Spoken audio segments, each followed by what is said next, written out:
வணக்கம் நண்பர்களே. ஆசிய கோப்பை 2025ல இந்தியா வெர்சஸ் பாகிஸ்தான் இன்னைக்கு துபாயில சூப்பர் 4 மேட்ச் ஒரு கோலாகலமா நடைபெற போகுது. இந்த மேட்ச் எப்ப நடக்கும், எப்ப ஸ்டார்ட் ஆகும் அப்படின்ட்டு எல்லாருமே எதிர்பார்த்துக்கிட்டு இருக்கோம். இந்த மேட்ச் ஒரு விறுவிறுப்புக்கு பஞ்சமே கிடையவே கிடையாது. இதற்கு முன்னாடி லீக் ஸ்டேஜஸ்ல இந்த ஆசிய கோப்பை 2020ல இந்தியா பாகிஸ்தான் மோதினாங்க. அந்த மேட்ச் வெறும் 127 ரன்னுக்கு பாகிஸ்தான் பொட்டலமானாங்க. அந்த மேட்ச் இந்தியா ஒரு அருமையான வெற்றியை பதிவு பண்ணாங்க. அந்த மேட்ச் முடிஞ்சதுக்கு அப்புறம் பல சர்ச்சைகள் வந்தது. ஹேண்ட் ஷேக் பண்ணலன்னு ஒரு பிரச்சனை வந்தது. அடுத்தது பாகிஸ்தான் பார்த்தீங்கன்னா ஐசிசியில் புகார் அளிச்சாங்க. இந்த மாதிரி ஹேண்ட் ஷேக் பண்ணல. அது மட்டும் இல்லாமல் இந்த அம்பையர் நடுவரா இருந்தாரா, நாங்க யுஏஇ அணிக்கு அந்த மேட்ச் விளையாட மாட்டோம் அப்படின்னு பல பிரச்சனை 1 ஹவர் லேட்டா அந்த மேட்ச் கம்ப்ளீட் பண்ணி இன்னும் ஜெயிச்சு முடிச்சாங்க பாகிஸ்தானி. இந்த மாதிரி பல பிரச்சனைகள் அந்த மேட்ச்ல போணுச்சு. பிளஸ் மேட்ச் முடிஞ்சதுக்கு அப்புறம் பல பிரச்சனைகள் நடந்து அந்த பிரச்சனை இன்னும் கூட ஓயவே இல்லை. சூரியகுமார் செஞ்சது ஒரு சைடு சரின்னு சொல்றாங்க, சூரியகுமார் செஞ்சது ஒரு சைடு தவறு அப்படின்னு சொல்றாங்க. இந்த மாதிரி பிரச்சனைகள் இன்னும் ஓய்வதுக்குள்ள அடுத்த மேட்ச் இந்தியா பாகிஸ்தான் மேட்ச் மறுபடியும் என்ட்ரி கொடுக்குறாங்க. இந்த மேட்ச்ல எப்படி இருக்க போகுது இந்தியாவும் இந்த மேட்ச் கம்பல்சரி இந்த மேட்ச் மறுபடியும் பாகிஸ்தானை அடிச்சு தும்சம் பண்ணுவாங்களா, இல்ல பழிக்கு பழி பாகிஸ்தான் இந்த மேட்ச் வாங்குவாங்களா, இந்தியாவை தோற்கடிப்பாங்களான்ட்டு தெளிவா இந்த வீடியோவில் நம்ம பார்க்கலாம். அதற்கு முன்னாடி இப்பதான் நீங்க ஃபர்ஸ்ட் டைம் நம்ம சேனலுக்கு வரீங்க அப்படின்னா மறக்காம நம்மளோட Chandru section YouTube channel subscribe பண்ணிக்கங்க. பக்கத்தில் பெல் ஐக்கான் இருக்கும், அதையும் கிளிக் பண்ணி அப்போ நம்ம போடக்கூடிய வீடியோஸ் எல்லாமே பார்த்தீங்கன்னா உங்களுக்கு நோட்டிஃபிகேஷன் வரும். நம்ம சேனலை யாரும் லைக் பண்ண மாட்டேங்கிறீங்க, கொஞ்சம் லைக் பண்ணிக்க. நம்ம சேனலை கொஞ்சம் சப்ஸ்கிரைப் பண்ணி உங்க நண்பர்களுக்கும் கொஞ்சம் ஷேர் பண்ணுங்க, கொஞ்சம் பகிருங்க. உங்களோட ஆதரவு உங்களோட சப்போர்ட் எனக்கு ரொம்ப ரொம்ப முக்கிய நண்பர்களே. அதனால நம்ம சேனலை கொஞ்சம் சப்போர்ட் பண்ணி கொஞ்சம் ஆதரவு தெரியுங்க நண்பர்களே. ஓகே ஃப்ரெண்ட்ஸ், இன்னைக்கு மேட்ச் துபாயில் நடக்க போகுது. India versus Pakistan. இந்திய அணியை பொறுத்த வரைக்கும் கொஞ்சம் வலுவாக தான் இருக்காங்க. பாகிஸ்தான் அணியை கம்பேர் பண்ணும்போது பேட்டிங்கில் நான் என்னமோ ஃபஸ்ட்டு போன மேட்ச் நினச்சிருந்தேன். ஸோ இந்தியா பாகிஸ்தான் மேட்ச்னாவே ஒரு ப்ரெஷர் மேட்ச் தான். எப்படி இந்தியா ஹேண்டில் பண்ண போகிறாங்க, ஏன்னா எல்லாருமே யங்ஸ்டராக இருக்காங்களே, எப்படி இதை ஹேண்டில் பண்ண போகிறாங்க. ஏன்னா ரோஹித் சர்மா, விராட் கோலி மாதிரி பிளேயர் இந்த ப்ரெஷரை ஹேண்டில் பண்ணக்கூடிய பிளேயர் இந்த மேட்ச்சில் விளையாடல அப்படிங்கனால எப்படி இந்த யங்ஸ்டர்ஸ்லாம் பார்த்தீங்கன்னா இந்த மேட்ச் நல்லா அப்ரோச் பண்ணி இந்த ப்ரெஷரை ஹேண்டில் பண்ண போகிறாங்க நான் நினச்சிக்கிட்டு இருந்தேன். அழகாக சூப்பராகவே இந்த மேட்ச் ஹேண்டில் பண்ணாங்க. எஸ்பெஷலி போன மேட்ச் பார்த்தீங்கன்னா பாகிஸ்தானுக்கு எதிராக இந்திய அணி பேட்டிங் பிடிச்ச விதமே அந்த அளவுக்கு காமிச்சது. எஸ்பெஷலி அபிஷேக் சர்மா அஃப்ரிடி ஓவரே அட்டாக் பண்ண ஆரம்பிச்சாரு. எந்த பவுலரா எவ்வளவு பெரிய பவுலரா இருந்தா எனக்கு என்ன கவலை சுழி கூட அபிஷேக் சர்மா கிடையவே கிடையாது. அந்த ஓவரே அட்டாக் வெறித்தனமான ஒரு அட்டாக் பண்ண ஆரம்பிச்சாரு. அதுக்கப்புறம் பாத்தீங்கன்னா நம்மளோட சூரியகுமார் யாதவ், திலக் வர்மா அழகா அந்த ப்ரெஷரை ஹேண்டில் பண்ணி அழகா எப்படி கேம் எடுத்துட்டு போகணுமா மிடில் ஓவரில் சூப்பராக எடுத்துட்டு போனாங்க. அருமையா இருந்துச்சு இவங்களோட பேட்டிங் பெர்ஃபார்மன்ஸ். ஒரே ஒரு விஷயம் மட்டும் கொஞ்சம் கவலைக்கிடமா இருக்குது என்ன பொறுத்த வரைக்கும் பேட்டிங்ல. சுபன் கில் பாத்தீங்கன்னா இந்த ஆசிய கோப்பை 2025ல அவரோட பங்களிப்பு இருக்கு, பெரிய லெவலில் இல்லைன்னா சொல்லுவேன். சரியான பங்களிப்பு அவரோட பேட்டிங்ல இருந்து இன்னும் வரவே இல்லை. அவர் ஒரு துணை கேப்டனா இருக்காரு. துணை கேப்டனா இருந்துகிட்டு இப்படி ஒரு புவரான பெர்ஃபார்மன்ஸ் இந்த ஆசிய கோப்பை 2025ல கொடுத்துட்டு இருக்காரு. இது அவர்கிட்ட நம்ம யாரும் எதிர்பார்க்கவே இல்லை. ஏன்னா இந்த மேட்ச் நீங்க பார்த்துருப்பீங்க. India versus England test series பார்த்துருப்பீங்க. எந்த அளவுக்கு ஒரு டெரிஃபிக் பெர்ஃபார்மன்ஸ் எல்லாம் கொடுத்துருந்தாரு. அப்படிப்பட்ட ஒரு பிளேயர் இந்த T20 மேட்சஸ்ல பெரிய லெவலில் பெர்ஃபார்மன்ஸுங்கிறது இன்னும் பண்ண மாட்டேங்கிறாரு. அவர்கிட்ட இன்னைக்கு ஏதாவது ஒரு பெரிய பெர்ஃபார்மன்ஸ் நம்ம வருமானு பார்ப்போம். ப்ளஸ் அவர் மட்டும் பேட்டிங்ல சரியான பெர்ஃபார்மன்ஸ் கொடுத்தா இனிமே இந்தியா அணி கொஞ்சம் வலுவா தெரியும் அப்படிங்கிறது என்னோட கருத்து. பவுலிங் யூனிட்டை பொறுத்த வரைக்கும் பக்காவா இருக்கிறாங்க.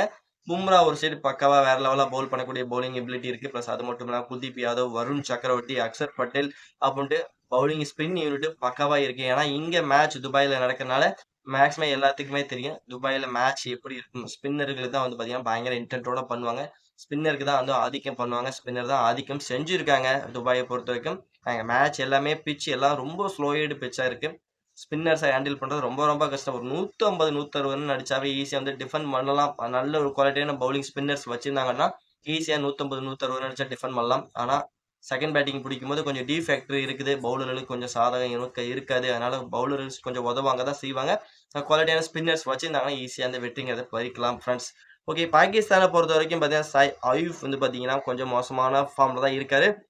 இந்த ஆசிய கோப்பை லீக் ஸ்டேஜஸ்ல 3 மேட்சஸ்மே பார்த்தீங்கன்னா கோல்டன் டக் ஆகியிருக்காரு. இது ஒரு மோசமான ஒரு அவர்கிட்ட இருந்து பாகிஸ்தான் அணிக்கு கிடைச்ச ஒரு இதுன்னு நினைக்கிறேன். ஏன்னா அவர்கிட்ட இருந்து ஒரு பெரிய லெவலில் நல்ல ஒரு அதிரடி ஆடக்கூடிய ஒரு பிளேயர்ஸ் அயூப் பார்த்தீங்கன்னா பாகிஸ்தானுக்கு நல்ல ஒரு அதிரடி ஆடக்கூடிய ஓப்பனிங் பேட்ஸ்மேன். அவர்கிட்ட இருந்து இன்னும் ஆசிய கோப்பை 2025ல ஒரு பெரிய லெவல் பர்ஃபார்மன்ஸே வரலங்கிறது அந்த அணிக்கு இப்போ ஒரு பெரிய பின்னடைவாக இருக்கும். ஸ்பின் வரிசையிலும் பார்த்தீங்கன்னா எந்த ஒரு பேட்டரும் பற்றி பெரிய லெவலில் பர்ஃபார்மன்ஸ் பண்ணுறதே கிடையாது. ப்ளஸ் அஃப்ரிடிலாம் பார்த்தீங்கன்னா திடீர்னு ஒரு 10 பால் 15 பாலுக்கு 30 ரன் அடிக்கிற கேப்பபிலிட்டி வச்சிருக்காரு. ஆனால் பேட்ஸ்மேன் யாரும் அந்த அளவுக்கு பாகிஸ்தான் அணியை பொறுத்த வரைக்கும் ஃபார்ம்ல இல்லைன்னு தான் என்னை பொறுத்த வரைக்கும் சொல்லுவேன். பாகிஸ்தான் அணி இந்த மேட்ச்ல நல்ல ஒரு ஃபார்ம்ல வந்தாங்கன்னா நல்ல இந்தியாவுக்கும் பாகிஸ்தானுக்கு ஒரு ஃபயர் ஃபேக்டர் உருவாக வாய்ப்பு இருக்கு. நம்ம எல்லாருமே எதிர்பார்த்துட்டு இருக்குது என்னன்னா இந்தியா பாகிஸ்தான் மேட்ச்னாவே ஒரு ஃபயர் ஃபேக்டரமா இருக்கணும். அதாவது நேற்று பார்த்துருப்பீங்களா ஸ்ரீலங்கா வெர்சஸ் பங்களாதேஷ் மேட்ச் எப்படி ஃபயர் ஃபேக்டரா இருந்தது கடைசி ஓவர் வரைக்கும். அந்த கடைசி ஓவர்ல வெறும் 5 ரன் தான் தேவைப்பட்டது. அப்ப வந்து பார்த்தீங்கன்னா, சனக்கா எந்த அளவுக்கு வந்து பார்த்தீங்கன்னா பவுல் பண்ணாரு. கடைசி ஓவர் 5 ரன் பாலே 4 ரன் அடிச்சுருவாங்க. அதுக்கப்புறம் ஒவ்வொரு பாலும் நெருப்பு மாரி போட்டாரு சனக்கா. பிளஸ் லாஸ்ட் 2 பால் 1 ரன் அப்படிங்கிற மாரி இருந்தது. அப்போ வந்து பார்த்தீங்கன்னா, டக்குன்னு ஒரு ரன் அடிச்சு வின் பண்ணாங்க. அந்த மாரி ஒரு ஃபயர் ஃபேக்டரான ஒரு மேட்ச் தான் நான் வந்து இந்தியா, பாகிஸ்தானுக்கு எதிரா மேட்ச்ல எதிர்பார்த்துக்கிட்டு இருக்கேன். இந்தியா வந்து ஃபர்ஸ்ட் பேட்டிங் பிடிச்சாலும் சரி, பாகிஸ்தான் வந்து ஃபர்ஸ்ட் பேட்டிங் பிடிச்சா ஒரு 200 பிளஸ் அடிக்கணும்னு எதிர்பார்க்குறோம். ஆனா அது நடக்கிறதுக்கு வாய்ப்பு ரொம்ப ரொம்ப கம்மி. எதனால நடக்கிறதுக்கான வாய்ப்பு கம்மியா, யுஏஇயோட பிட்ச் வந்து பார்த்தீங்கன்னா, துபாய்ல பிட்ச் ரொம்ப ஸ்லோயா இருக்கு. ரொம்ப ஸ்லோ பிட்ச்சா இருக்கு. பேட்டர் ரொம்ப கஷ்டப்படுறாங்க. ஸ்டார்ட்டிங்ல எஸ்பெஷலி இந்த பவர் பிளேல கொஞ்சம் அட்டாக்கிங் கேம் விளையாடணும். பிளஸ் மிடில் ஓவர்ல ஸ்பின்னர்ஸ ஒண்ணுமே பண்ண முடியல. டெத் ஓவர்ஸ்ல ஏதோ கொஞ்சம் ஸ்லோ பால் போடல அப்படின்னா ஈஸியா அட்டாக் பண்ணலாம். ஆனா 160, 170 வரதே ஒரு பெரிய விஷயமா இருக்கு. அத வந்து அடிச்சாவே பார்த்தீங்கன்னா, ஒரு ஃபயர் ஃபேக்டரா இருக்கும்.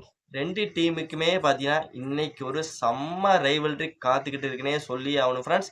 ஒரு 160, 170 அடிச்சாவே பார்த்தீங்கன்னா, ஃபர்ஸ்ட் பேட்டிங் பிடிச்ச டீம் அடிச்சாவே வெற்றி வாய்ப்பு முக்காவாசி வந்து பார்த்தீங்கன்னா, ஃபர்ஸ்ட் பவுல் பண்ற டீமுக்கு தான் அதிகமாவே இருக்கு. சேஸ் பண்ற டீம் அதுக்கு வாய்ப்பு வெற்றி பெறதுக்கான வாய்ப்பு அதிகமாவே இருக்கு. இந்த மேட்ச பொறுத்தவரைக்கும் இந்தியா ஜெயிக்குமா? இல்ல பாகிஸ்தான் ஜெயிக்குமா? அப்படிங்கிறது என்னோட கேள்வி. நான் வந்து உங்கள்ட்ட வைக்கிறேன். நீங்க வந்து நம்மளோட கமெண்ட் செக்ஷன்ல கமெண்ட் பண்ணுங்க. இந்த மேட்ச் வந்து எந்த டீம் வந்து வின் பண்ண போறாங்க? இந்தியா வெர்சஸ் பாகிஸ்தான் மேட்ச் போன மேட்ச் இந்தியா வின் பண்ணாங்க. அதற்கு தக்க பதிலடி பாகிஸ்தான் குடுப்பாங்களா? இல்ல இந்தியா இந்த மேட்ச் வந்து கம்ஃபர்டபுளா வின் பண்ணி சூப்பர் 4ல அவங்களோட வெற்றி வந்து பதிவு பண்ணி ஃபைனல் போறதுக்கு ஒரு முற்றுப்புள்ளிய நங்கூரத்த வந்து வைப்பாங்களா? அப்படிங்கிறத நீங்க வந்து நம்மளோட கமெண்ட் செக்ஷன்ல கமெண்ட் பண்ணுங்க. மறக்காம நம்மளோட சந்துரு சிக்ஸர் யூடியூப் சேனல சப்ஸ்கிரைப் பண்ண மறந்துறாதீங்க. சப்ஸ்கிரைப் பண்ணிக்கங்க. துபாய் பிட்ச பொறுத்தவரைக்கும் ஆல்மோஸ்ட் இந்திய அணி 2 மேட்ச் இங்க விளையாண்டுருக்காங்க. அதெல்லாம் கருத்தில் கொண்டு இந்தியாவுக்கு வெற்றி வாய்ப்பு கொஞ்சம் அதிகமாவே இருக்கு. என்னோட கருத்து. உங்களோட கருத்தையும் நம்மளோட கமெண்ட் செக்ஷன்ல கமெண்ட் பண்ணிருங்க நண்பர்களே. நம்ம வந்து நெக்ஸ்ட் வீடியோல பார்க்கலாம். நைட் இந்த மேட்ச் முடிஞ்சதுக்கப்புறம் ரிவ்யூ வீடியோல வந்து பார்க்கலாம் ஃபிரெண்ட்ஸ். பாய் பாய்.